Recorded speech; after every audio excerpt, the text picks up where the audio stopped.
I wanted to give you an update on penny tax, and I participated initially on the 8th and then again on the 23rd. And I appreciate all the work that the members did in submitting 47 additional projects to be considered. So I wanted to give you a little view of what the commission thinks about what's going on with the penny tax. It is a tax that is for capital improvements, and it does all the things that are surrounding that penny. Let me see if I can get rid of this here. Who knows how to do that?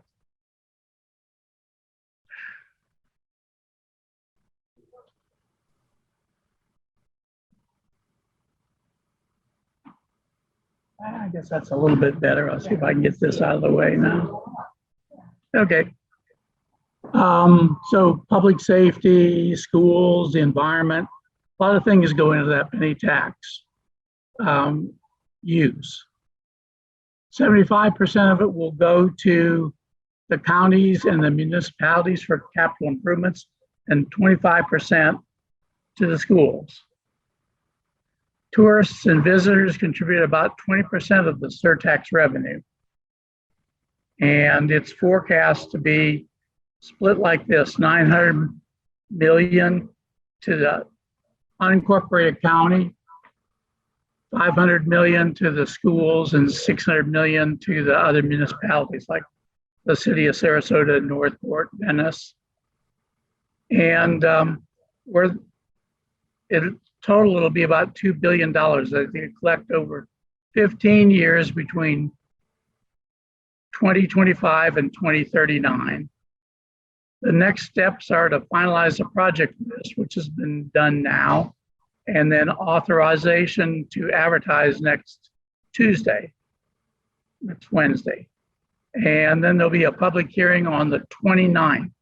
And I encourage you, if you're interested, you can go to that public hearing, and they'll give you somewhere between 3 and 5 minutes to say your piece on whether you support it and whether you support the list of projects.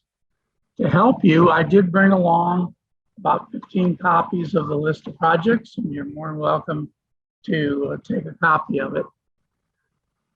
I did want to highlight to you a couple of them that are on that list that have to do with Siesta Key. So let me go look at this one now.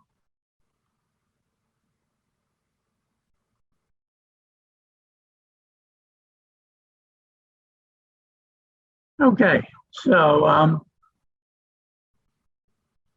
here's a list of projects they put in, things like $18 million for the records center replacement, and a bunch of other things that have to do with IT and general services. A lot of these take the form also of a program instead of an individual project. So it'll be like resurface roads as a multi-year program that they'll authorize against. But I did want to highlight a couple things. One is beach and water access improvement program. So there's about $1 million for doing those, and they are yet to be defined. They're just allocated for that kind of a thing. Another thing is $2.25 million for neighborhood grants. And you'll know this year we got $10,000 for our neighborhood grant to put mini reefs in the canals. So that's some money that'll be available for us to go after. And then there is some improvements to Turtle Beach Park and the campground, almost $3 million worth. I don't know what it is exactly, but we'll hear more about it later on. But these are the kind of things that you would be voting to approve. Once they're on the list, then the county has to do two things. If they want to substitute something for it, they have to have a 4/5 supermajority vote to take something off and put something back in place of it. Or if the revenues turn out to be more or less than they think, they will take a 4/5 vote to change the list. Let's see, let me go down to the next page. Is the Siesta Key water system improvements. You know, it's this, I think, is the drinking water, and they want to replace some of the drinking water lines with more improved ones that don't leak as much. I think right now, something like 10 to 20% of the water that they pump out here leaks. So that's not good. And it's hard to see because it just goes into the sand and off it goes. So that's a $24 million project. I'm sure we'll hear more about it. I don't have any more details on it right now. They also have a pavement management program to get the older roads repaved. And they've got $14 million for 25, $14 million for 26, and $180 million for the subsequent years. So there's a pretty aggressive program of trying to repave.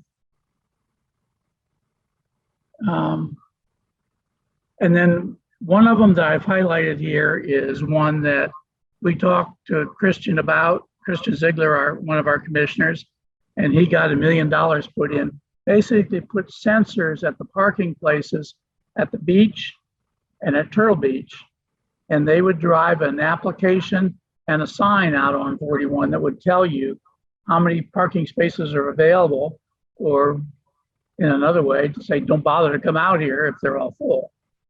And I know Christian was excited about that one to get it included. And let's see, the last one is another program for shelters, mobility hubs, and transfer stations. I think the shelters are the kind of things that you use for the bus stops and the trolley stops, where there'd be a sun shelter and a rain shelter in the seat there.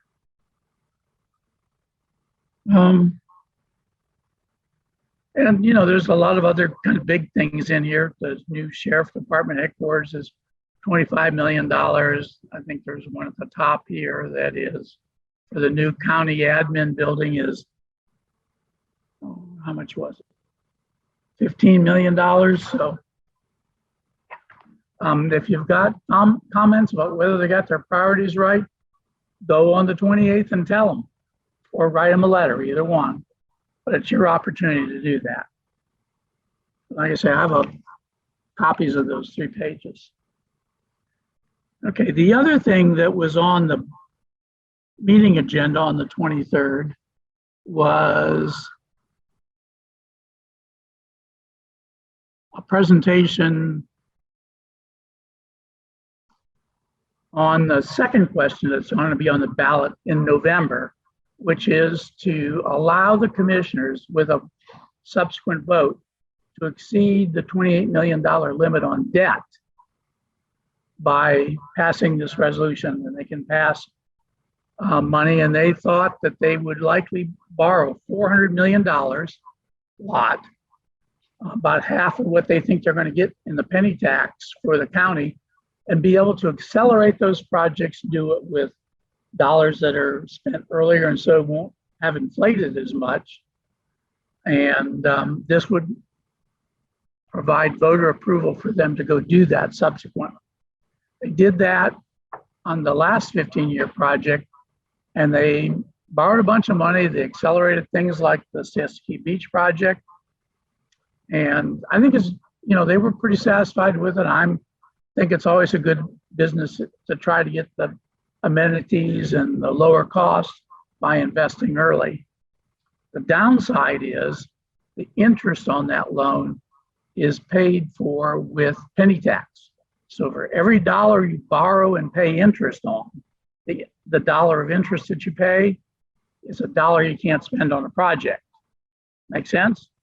Because they'll get a lower interest rate and they pledge the penny tax revenues against these loans. So it's like first priority.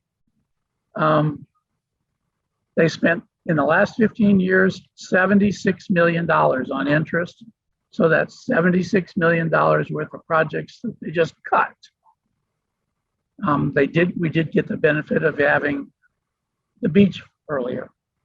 So my back of the envelope is they're likely to spend another $400 million of debt And interest associated with that will be at least 70. But who knows what the interest rates are going to be, except higher than they have been. So you can vote for this. That will be in the November election. There's two questions on the November election: whether to extend the penny tax from 25 through 39, and whether to allow them to borrow money. And they're separate questions. You can vote yes on one, no on the other, if you want to. I think the commission is recommending both. The final public hearing on both of these is on the 29th of March. So if you want to give them your opinion, go on the 29th or write a letter about that and tell them whether you think it's a good idea or not. So it's your tax. It's a referendum that you have to approve to do either one or both of these. The only thing I can assure you is that for at least part of that time, I'll be on the penny tax committee and I'm the auditor. So I'm going to watch them closely. Okay. I think that's what I wanted to say about this. Are there any questions? Okay. That's what I wanted to say. I'll turn it back to Catherine. One of the things about the penny tax is it hits everybody that comes into our county. Everybody that buys something pays it. So for people who are using the services, the utilities, anything like that, purchasing things here, it is something that comes back here, and actually does serve tourists as well, because they like to use it for projects and improve the amenities there.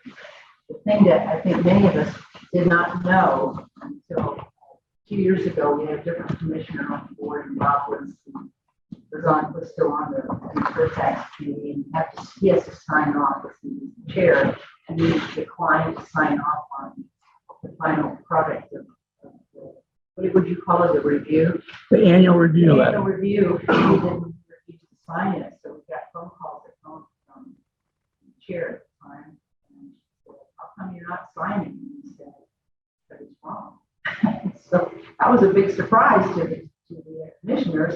And basically it was because they were saying the budget looked great, but they had not included the interest that was due to be paid on the debt in the budget, which is a pretty big mistake. They hadn't been doing that actually for quite some time. And the reason that Bob went recently was to remind them that the public needs to know that if they borrow money in advance, there's going to be a lot of projects people thought were going to happen that may not, because the interest on the debt is very large.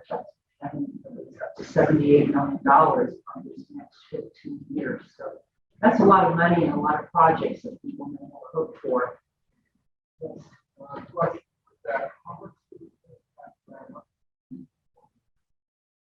Well, over 15 years, it's $900 million for the unincorporated area, $2 billion total in the county. So divide that by 15, it's a pretty good chunk of change. Borrowing in advance, you have to include that service on the debt. The money still there.